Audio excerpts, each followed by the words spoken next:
Bonsoir à tous et bienvenue dans la bande. Ce soir, nous sommes au complexe culturel de Koné et nous avons le privilège de recevoir Pierre Gop pour nous parler de sa dernière pièce de théâtre, Moi, je vote blanc. Pierre, bonsoir. Bonsoir. Merci de nous recevoir. Donc, ce n'est pas la première représentation que vous jouez, vous l'avez déjà joué à Marais et ici à Koné. Quelles ont été les réactions, les retours du public? Les réactions sont été vives et j'aimais les réactions des jeunes, de la jeunesse tout à l'heure. C'était bien perçu, la pièce était bien perçue, les questions elles sont bonnes, elles sont intéressantes et en même temps on ressent la peur, mais on ressent aussi cet espoir du lendemain. Et j'espère que cette espérance va travailler. Cette pièce va aider à, à répondre à leurs attentes et à effacer quelques craintes et quelques peurs, puisqu'on ressentait le ressentiment de peur de certains jeunes, mais la plupart sont d'accord et sont en marche justement pour, même s'ils ne votent pas le 4 novembre, et pour construire le pays, ils savent qu'ils devaient se construire eux-mêmes d'abord pour pouvoir construire leur pays de demain. Dans la pièce, on découvre des portraits d'hommes investis en politique qui semblent guère brillants. J'utilise vos mots, Pierre. Hein. Du fourbe au manipulateur, du cupide à l'imbécile en passant par le lâche et le traître. Mais je vous en dis pas plus, on regarde tout de suite un extrait. Vous connaissez l'histoire du poule? Hein? Vous connaissez l'histoire du poule? Eh bien, je vais la raconter à tout le monde. Hein? Le poule est le grand chef du récif. Vous le connaissez. Il habite le platier, la tête chauve avec beaucoup de tentacules, des bras longs munis de ventouses qu'il utilise pour s'accaparer de toutes nos finances. Un bras pour attraper la province et la commune, l'autre bras pour ratisser sur les retombées du tourisme, du nickel, des subventions, des caisses, des écoles. Un autre bras pour émonter la fiscalisation, un autre bras pour filer sur les intérêts de ceci et de cela, et sûrement un autre bras pour fouiner partout, même dans les culottes des grand-mères, pour soutirer une pièce d'argent. Enfin, bref. Ce pauvre chômeur, lui, il a déclenché la crise dans le pays. La crise a duré des jours et des jours. Et pendant que les poissons ils crèvent de faim à la surface de l'eau, que son peuple, ses sujets, ils meurent de faim. Et il est où ce pauvre? Eh bien, ce connard, il s'est accroché à son drapeau à bouffer sur le malheur des autres. Et c'est le cas avec votre politique. C'est pour ça le peuple ne nous aime pas. Parce que vous voulez le père et l'argent du père aussi. Donnez-moi ce micro tout de suite. Vous êtes qui pour faire la morale à nos gens? Moi, je vote blanc, votre dernière pièce. Pierre, ces personnages sont-ils inspirés de nos politiciens? Bien sûr, dans le cadre où l'enjeu est de taille, le référendum est proche et nous avons besoin de l'unité de nos partis politiques pour pouvoir asseoir le projet de demain. S'il y a un projet politique venant du front, la question est qui devait mettre encore ce projet? Est-ce que c'est nos politiques qui pourront le faire? Et est-ce que nous, peuple, nous serons appelés, nous serons en accord avec ce projet pour demain vivre ce projet? Si le front est divisé, si nos politiques sont divisées, nous ne pouvons pas construire le pays. Donc, j'appelle, cette pièce interpelle nos politiques, mais aussi nos coutumiers, nos responsables, que ce soit de gauche ou de droite, ou du milieu, du centre, ou de dessus ou de dessous, de pouvoir de se pouvoir parler, de se pouvoir rencontrer et de travailler à un projet qui va aider à asseoir le Calédonien dans son contexte. Pierre, cette pièce, moi je vote blanc, qu'est-ce qu'elle raconte en quelques mots? C'est l'interrogation, c'est une jeunesse qui s'interroge. Moi, je vote blanc. C'est la jeunesse parce qu'ils trouvaient que le projet n'est pas assez expliqué. Le projet, la division de nos politiques, il n'y a pas d'unité. Il y a des projets qui circulent et c'est cette jeunesse qui demande si c'est pas clair, moi je vote blanc. C'est évident. Et alors, ça m'interpelle aussi, mais est-ce une provocation aussi à la prochaine question du référendum du 4 novembre prochain? C'est justement une bonne provocation. C'est une provocation constructive. C'est une provocation qui va aller chercher l'élu ou le politique dans son monde tranquille, de revenir et de donner une parole simple, une parole que tout le monde comprenne, parce que le peuple a besoin d'une parole vraie, mais aussi d'une parole sincère, mais aussi d'une parole très simple, qu'ils comprennent, qu'ils assimilent pour pouvoir répondre à l'appel du 4 novembre. Sinon, autrement, ce sera difficile pour les jeunes de quitter sa tribu, de quitter sa maison pour aller voter. Pierre, on revient sur la pièce pour l'avoir vue. Il y a un personnage féminin qui arrive tout de suite, qui est au centre un peu de ce milieu d'hommes politiques, ou pas politiques, mais celui de l'animatrice, il me semble. J'ai le sentiment, si je peux me permettre, qu'elle a le rôle un peu de poteau central, c'est-à-dire qu'elle apporte de la hauteur dans la vision de tous ces hommes politiques. Est-ce que c'est voulu? Est-ce que je fais fausse route? Non, c'est voulu. C'est voulu parce qu'il y a un peu l'articulation, le carrefour des pensées et des comportements de nos politiques. Et la femme, cette animatrice, elle est au centre, voulue dans le sens de s'imposer, mais de donner corps à tout ce qui est tout ce qui est imaginaire ou tout ce qui est confrontation. Elle régule un peu, j'ai Elle l'impression. régule. C'est un régulateur dans... C'est un élément régulateur. D'accord. Je vous propose de regarder un petit extrait. Il est exactement 9h passées. C'est toujours le même problème. Nous avons fixé ensemble une heure, mais nous ne la respectons pas. Leur canaque, comme on dit, il faut bien un jour l'abolir.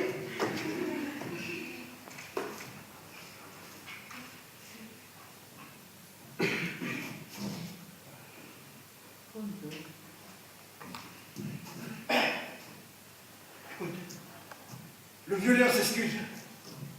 Il va arriver un peu. Tout à l'heure, mais on attend un peu. Mais on attend un peu, c'est combien de temps? Décale tout. Mais on décale tout comment? Ce n'est pas sérieux. C'est à nous d'attendre les gens. Ce n'est pas le contraire. On fait quoi? Décale tout. Oh, mais vous vous rendez compte de ce que cela implique? En temps d'énergie pour préparer ce congrès? Je sais, c'est beaucoup de boulot, oui.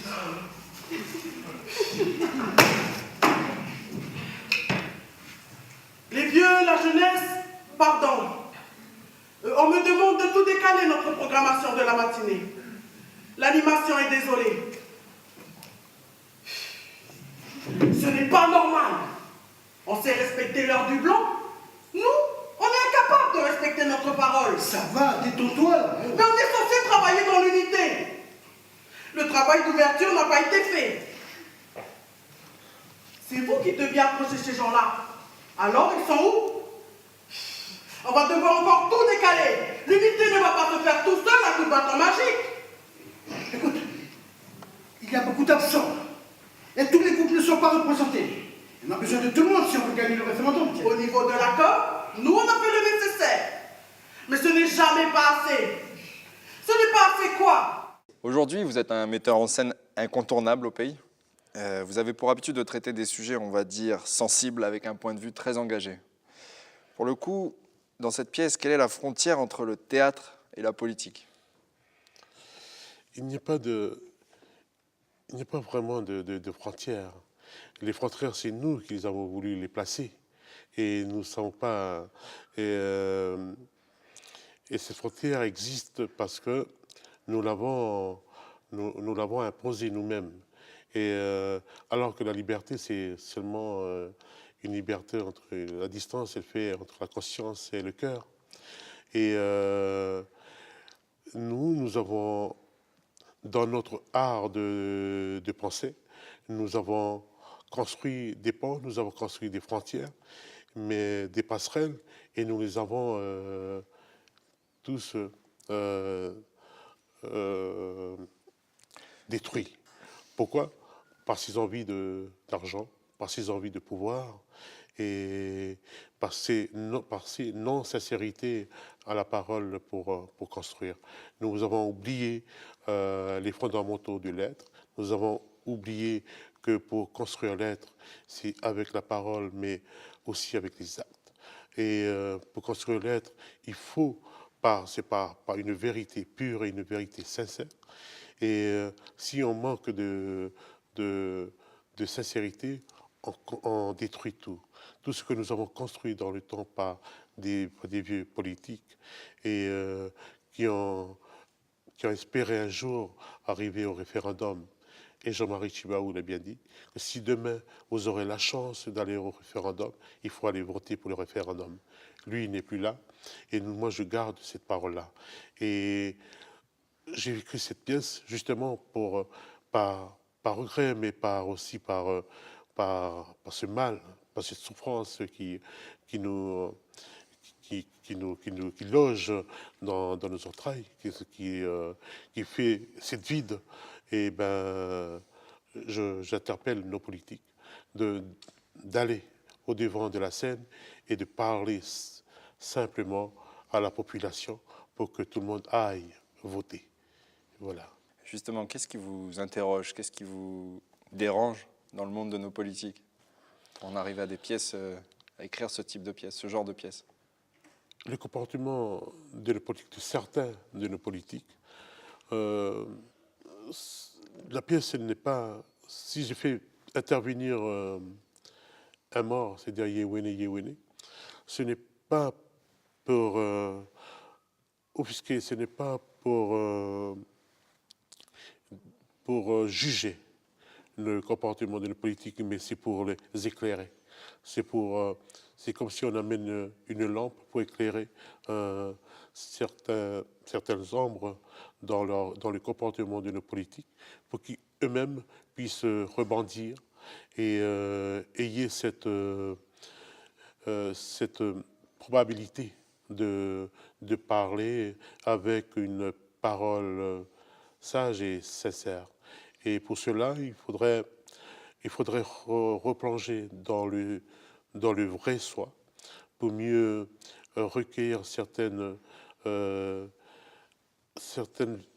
paroles qui étaient là et qui sont encore là, mais qu'on a oublié, qu'on a essayé d'aller par la facilité vers l'argent, vers les salaires, vers les formes artificielles et on oublie tout ce qui est fondamental, ce qui est principe, ce qui est de valeur kanak, nous les avons oubliés.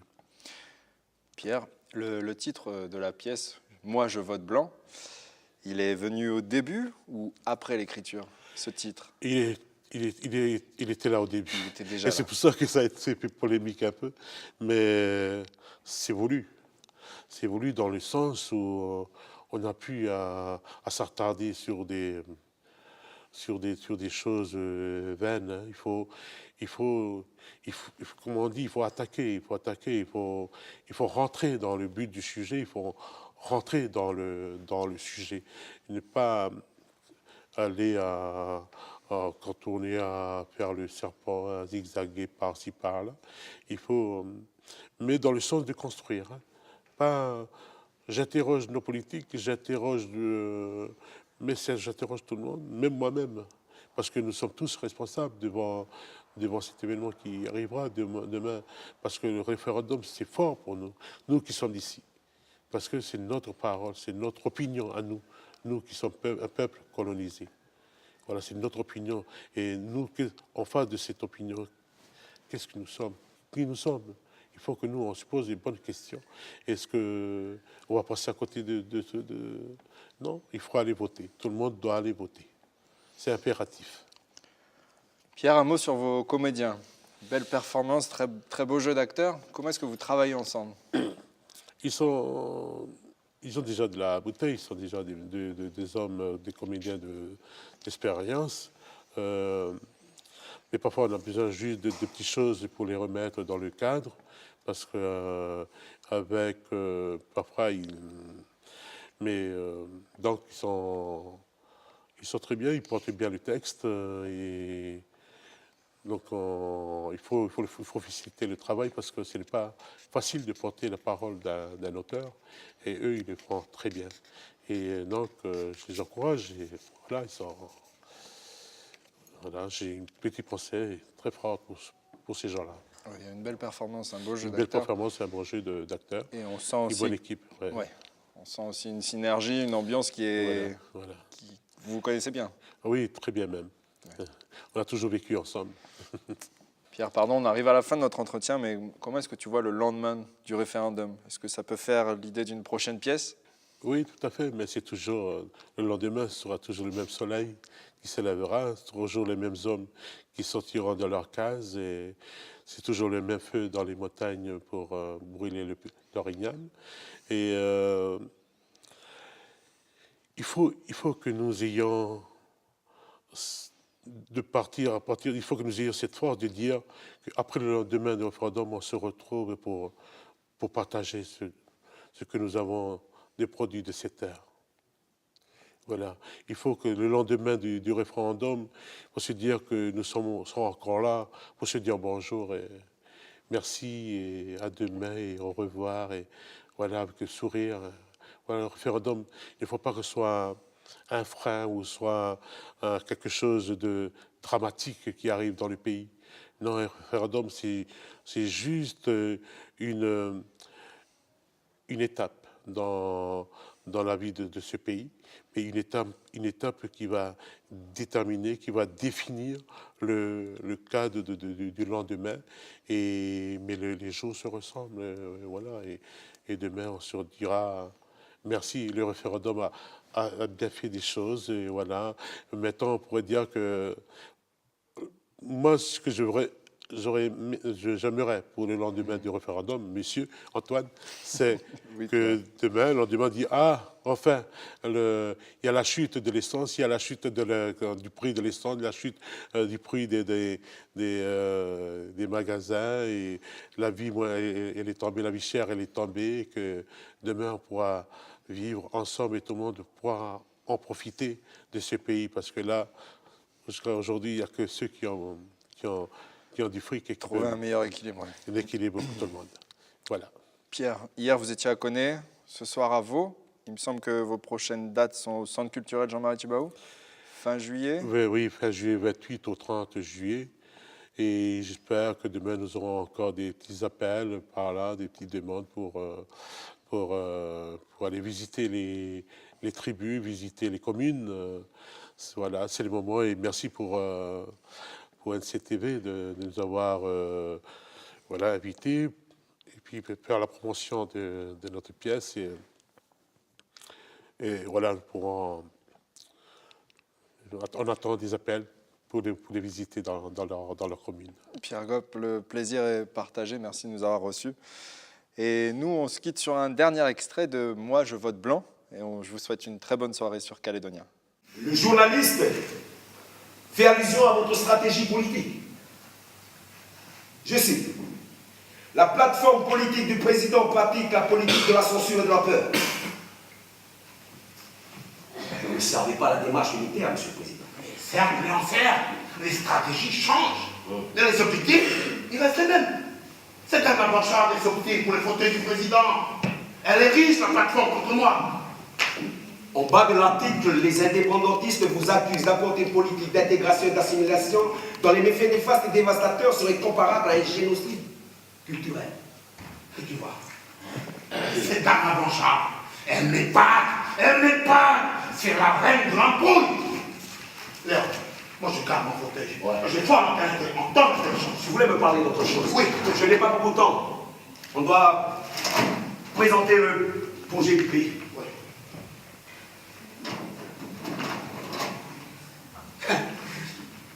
Ce projet est écrit par un individu. Et Dieu ne se lamente pas pour un fauteuil et ne se préoccupe guère des problèmes des hommes. Monsieur le Président.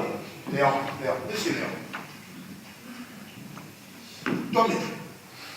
Toi-même, tu me l'as dit, hein, que tu es contre l'indépendance. Que politiquement, ce serait un échec. Je l'ai dit. Je te l'ai dit à toi, mon ami exact. Je l'ai dit. J'aime l'argent. Que m'importe l'avenir de ce pays, indépendant ou pas, tant que j'ai du fric, je suis tranquille. Je l'ai dit. J'aime l'argent. Kanaki, Nouvelle-Calédonie, souveraine. Léon, les vieux renards maîtrisent l'art de la mise. Bien.